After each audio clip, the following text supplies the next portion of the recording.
guys have an agenda before you, don't you? I want you to go to the word of the day. The word of the day that's on your agenda. The word of the day is indefatigable. Indefatigable. What was interesting to me when I was reading Art's book was that in the acknowledgments of his opening segment of the book, one of the individuals that endorses his book says that Art Burton had indefatigable research that he did on Bass Reeves. Now, did you listen to what he said about the Lone Ranger? He kept saying, when I researched it,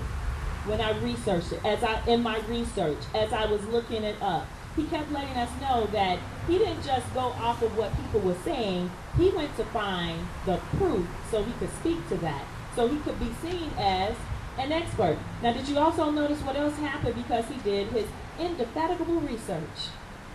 What else happened? He got media attention.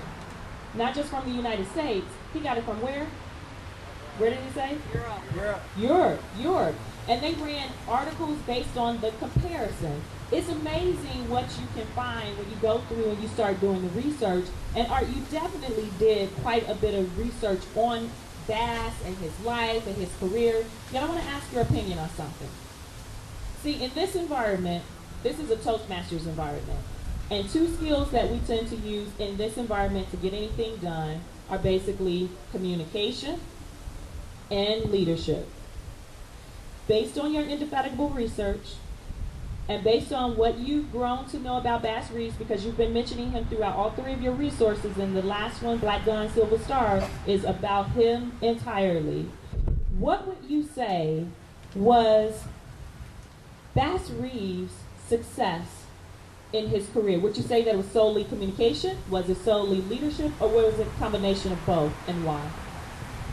That's a real good question. One of the things, Bass was very focused on what he had to do. And being focused, he would not give up.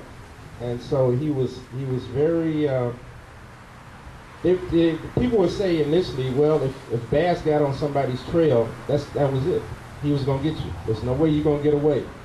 And research kind of proves that out, that if Bass got on your trail, you'd have to go very, very, very far, basically out the Indian territory, so that you wouldn't get caught. Bass had enormous leadership skills, I believe, because he taught many of the young deputies the ropes of being a deputy U.S. Marshal. He had to deal with the adversity of being a former slave and what that brought with it. He was illiterate, so he couldn't read or write. So he had tremendous recall, and sometimes the clerks would complain because they used to have to fill out his vouchers. But he was so good at catching criminals that the superiors, they overlooked that completely because he was so good at what he did. Not only when they would go after criminals, they would have warrants, but he was so good they gave him a lot of subpoenas. And subpoenas were for people who had to come back and testify in court. And so he had both warrants and subpoenas that he had to handle, and this man could not read or write. And he would memorize. If they gave him warrant, they gave him as many as 30 warrants at a time. And he had somebody read the warrant off to him, and he memorized the name and what the warrant was for.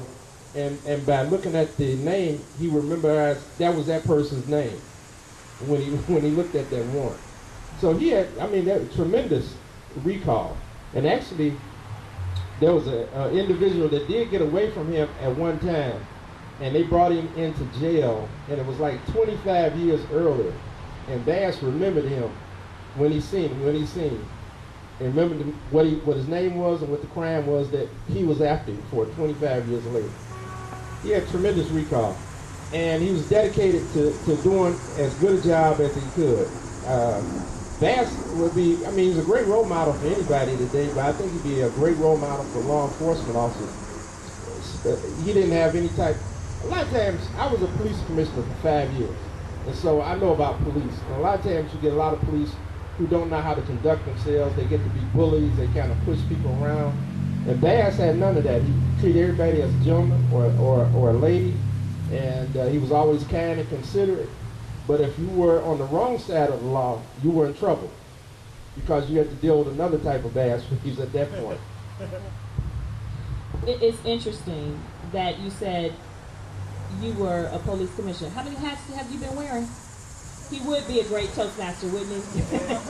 In Toastmasters environment, we say Toastmaster members wear lots of hats, lots of hats.